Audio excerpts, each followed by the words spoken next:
Okay, so this is a video about Google Notebook LM. So if you don't know, this is Google Notebook LM and an example notebook. And this is specifically about the values and limitations of Google Notebook as a tool in the classroom. So Google Notebook LM is a tool that uses artificial intelligence to become a research partner and a study tool for students. So basically, students can search for sources or put their own sources into their own notebook by creating a notebook right up here. And all the information that the AI can pull from all of these sources will be summarized for them. So they can use a variety of tools to help them learn about their sources. For example, this is a little video that is AI created. This is a slideshow / comic, and this is a podcast.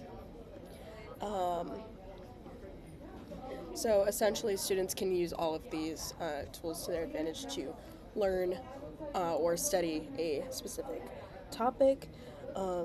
For students, Google Notebook can be a really useful tool to quickly learn about new topics, so there are many different ways that you can learn about the content.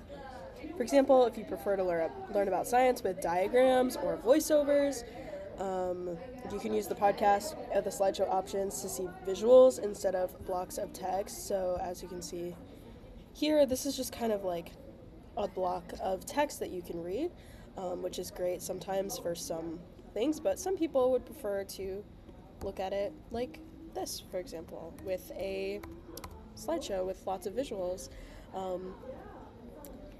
And this makes it more accessible for students as well, who might have trouble reading over big sources like this, or sustaining a reading speed for a really long time.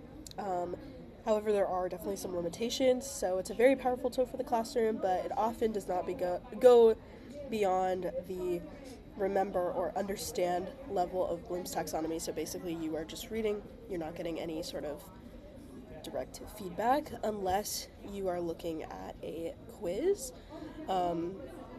So there is a quiz that you can use for multiple choice, and they come up with hints and such, but that is basically the only direct feedback that you're going to be getting.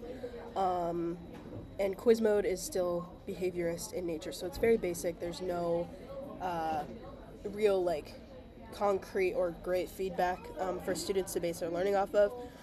So despite the visuals and audio input that Notebook has, there's often a lot of text for students to read. So this is a lot of text, and even this visual, it's loading. This visual, I mean, that's kind of a lot of text. It's not super accessible for a lot of reasons. So most of the time, the information is not remembered very well, just because it doesn't go past remembering and understanding for Bloom's taxonomy. So for it to be useful, it needs to be used in tandem with lessons or notes, so students also have the ability to get feedback on their work. In terms of accessibility, at least on my MacBook, it seems that the voiceover tool doesn't function in the way it's supposed to, so you can't actually use it for any of that. And it also is really hard to navigate with tabs, like using tab and enter buttons on a trackpad. As you can see, it is going through it, but nothing over here, during this chat. You need to go all the way through this to make it there, so it's kind of hard to use. So it's also important to note that Google Notebook is powered entirely by AI, so students can't really use this, take all the information at face value. Sometimes it just doesn't really work that way.